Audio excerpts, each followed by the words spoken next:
सीताराम जी के हल्लो के करे और कना मायरे में जाए अपो पूछना हो बदो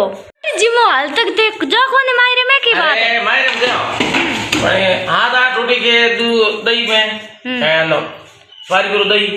पारी बिरु तो हनी पारी बिरु से दही लो जड़ घी हुए आधा रोटी खा रही हुई बस के ऊपर कोई खाद तो है नहीं है मेरे हां के मैंने बन क्या करे मैं गोल गोल जगन बन रसगुल्ला के गुलाब जामुन के बन दो हल्टा बन गोल गोल ऊंट मीन दे मैं खाद रहे सब चीज खाद दिया सा कुड़ी हेड बार में कौन दाल फ्राई और वगैरह वगैरह खबरे हैं सब बना निन्ने काट दे सुबह आधा रोटी हंडी पीरी रात अरे डपो हंडी पीरी रात थे क्या नहीं जितनी घी होई आधा कौन बोट गया अटड एक खा गोई लूण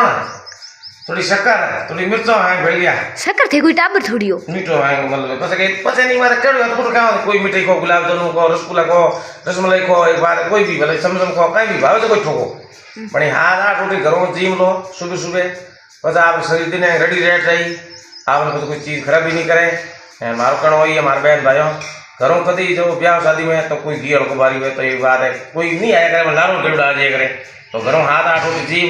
बस जानो ठीक है मुझे हमारे हाथ आठ रोटी जी रोटी के वास्ते सब दौड़े यानी रोटी वास्ते बीड़ी फेंको आगे